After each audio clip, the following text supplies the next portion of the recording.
शराइत लिखे हुए लोहे महफूज इस बात पर, और 70 साल में मरेगा ये लिखा हुआ है लोहे महफूज के ऊपर। मैं अगर शराइत बदल लूंगा तो 70 साल भी बदल जाएंगे। मुमकिन है 50 साल हो जाए और मुमकिन है 100 साल हो जाए। उधर शर्त बदलेगी, इधर मेरी तकदीर बदलेगी। मेरी उम्र है 70 साल, अल्लाह ने लिख दी अगर ये इस तरह से जिंदगी गुजारे, और अगर तब्दीली करेगा तो यहां भी तब्दीली हो जाएगी। एक दिन जनाबे सैयदा ने मौला को सलवात पढ़े जरिया अदा किया,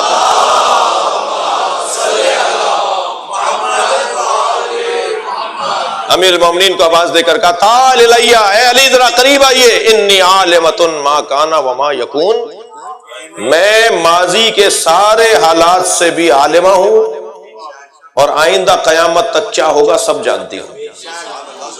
ये कहकर जनाबे ज़हरा ने एक लम्हे के लिए तवक्कुफ फरमाया, इन्नी आलिमतुन मा कान व मा यकून, और फिर फरमाया इन्नी आलिमतुन मा कान व मा यकून व मा लम यकुन, और वो भी जानती हूं जो नहीं होगा। क्या कहने बाबा, मैं जो हो चुका वो भी जानती हूं, जो होगा वो भी जानती हूं, जो नहीं होगा वो भी जानती हूं। अभी अभी देख अजीब लबो लहजा है। मौला फरमाते हैं मैं दो कदम उल्टे पैर चला, नबी की खिदमत में आकर मैंने कहा या रसूल अल्लाह, सैयदा ने आज ये जुमला कहा है कि मैं वो भी जानती हूं जो नहीं होगा। फरमाया मेरी सैयदा लोहे महफूज पढ़ती है, जो तकदीरों की तब्दीली है वो फातिमा जानती है। अल्लाह अकबर,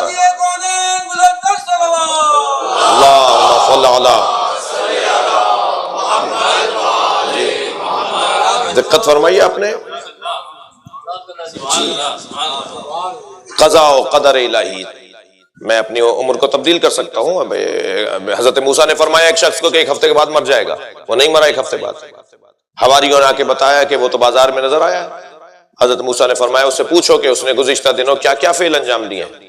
मालूम हुआ जी उसने एक भारी सदका दिया था। हजरत ने फरमाया सदके से इसकी उम्र बढ़ गई। मेरे एक मासूम इमाम के जमाने में एक शख्स को हजरत ने देखा, हजरत ने फरमाया इसकी उम्र कम है, ये कुछ दिन का मेहमान है। वो कुछ काफी अरसे बाद नजर आया। पूछने वालों ने पूछा मौला ये तो जिंदा है। हजरत ने फरमाया इससे पूछो इसने क्या किया है उन दिनों में जिन दिनों में इसकी मौत थी। पूछा गया, कहने लगा कि एक मुद्दत के बाद, साल के बाद मैं अपनी खाला को सलाम करने गया था। हजरत ने फरमाया सदका भी उम्र बढ़ाता है, सिला रहमी भी उम्र बढ़ाती है। रिश्तेदारों से मुलाकात, रिश्तेदारों से मिलना, इससे भी उम्र बढ़ती है, सदका देने से भी उम्र बढ़ती है। तो मैं चाहूं तो अपनी उम्र बढ़ाऊं, मेरे अपने हाथ में है। वालिदैन के आगे चलने से हर कदम पे जिंदगी का एक दिन कम होता है। जवान अल्हम्दुलिल्लाह बैठे हुए हैं, ये जरा पल्लू से बांध के जाएं। हर कदम जो माँ बाप के आगे उठ रहा होगा ना, जिंदगी का एक दिन कम। 50 कदम उठाएं 50 दिन कम, और पीछे अगर चलेंगे वालिदैन के तो हर कदम पे जिंदगी का एक दिन बढ़ेगा। तो मैं अगर जिंदगी बढ़ाना चाहता हूं तो एक तो वालिदैन के साथ साथ चलूं, साथ साथ रहूं, और साथ रहने में भी उनके पीछे चलूं ताकि मेरी उम्र बढ़ जाए। आपके इलाके की एक जरूरत की बात है, वो कह देता हूं। हमारे यहां जदीद दुनिया में आजकल बड़े फख्र से कहा जा रहा है कि मेरा बच्चा तो मेरा दोस्त है, मेरा बेटा मेरा दोस्त है। इस्लामी तालीमात के खिलाफ है ये कुरान और हदीस के खिलाफ है। बेटा है आपका, दोस्त नहीं है जी। रोशन फिक्री ये नहीं है कि कुरान के खिलाफ चले जाएं और अहले बैत के खिलाफ चले जाएं। जदीद तालीम ये जदीद तालीम नहीं है, वबाल जान है। और बेटे साहब भी और फर्जंद नामदार भी अब्बा के गले में हाथ डाल के तस्वीर खिंचवाते हैं, और वो भी बड़े फख्र से तस्वीर खिंचवाते हैं कि मेरा बेटा मेरा दोस्त है। तुम्हारा बेटा तुम्हारा दोस्त नहीं है, तुम्हारा बेटा है जी। फिर वो आगे जाके जब माफ कीजिएगा अबे तबे में बात करेगा तो फिर क्योंकि दोस्त बना लिया था, दोस्त ऐसा ही होता है। फिर दिल छोटा नहीं करना, फिर दिल छोटा नहीं करना कि मेरा दोस्त ने मुझे अबे तबे बोल दिया और मेरे साथ बदतमीजी कर रहा है, क्योंकि दोस्त तो हर कुछ कर सकता है, सारी बातें कर सकता है।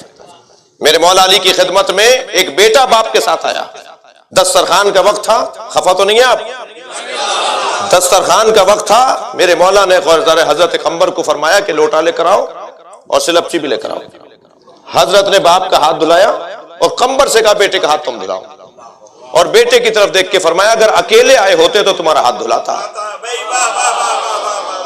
तुम बाप के साथ आए हो, दोनों को बराबर नहीं कर सकता।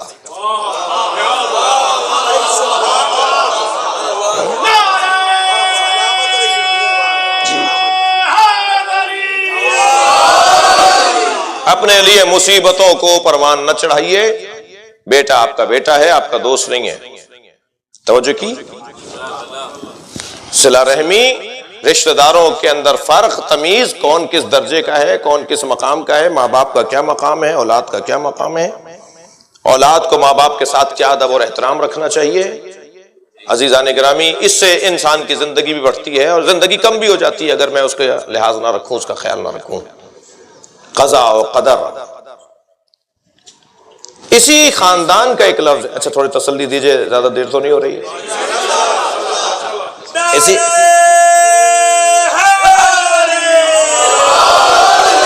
इसी खानदान का एक लफ्ज है मुक़द्दर, तकदीर, कुदरत, कद्र। इसी खानदान के अल्फाज हैं। कद्र इलाही यानी तरीक़ेकार। ये जो तकदीर है ना, ये इसी को कद्र कहेंगे। मेरी तकदीर मेरे हाथ में है। इक़बाल ने भी दो मिसरों में इस मफ़हूम को बयान किया है कि खुदी को कर बुलंद इतना कि हर तकदीर से पहले खुदा बंदे से खुद पूछे। मशहूर है, स्कूल में पढ़ाता है, ये तो सबको याद होगा। बता तेरी रजा क्या है। यानी इंसान इस दर्जे पर पहुंच जाए, क़ज़ाए इलाही के आगे इतना तस्लीम हो जाए कि फिर कदर के लिए अल्लाह पूछे तू क्या चाहता है।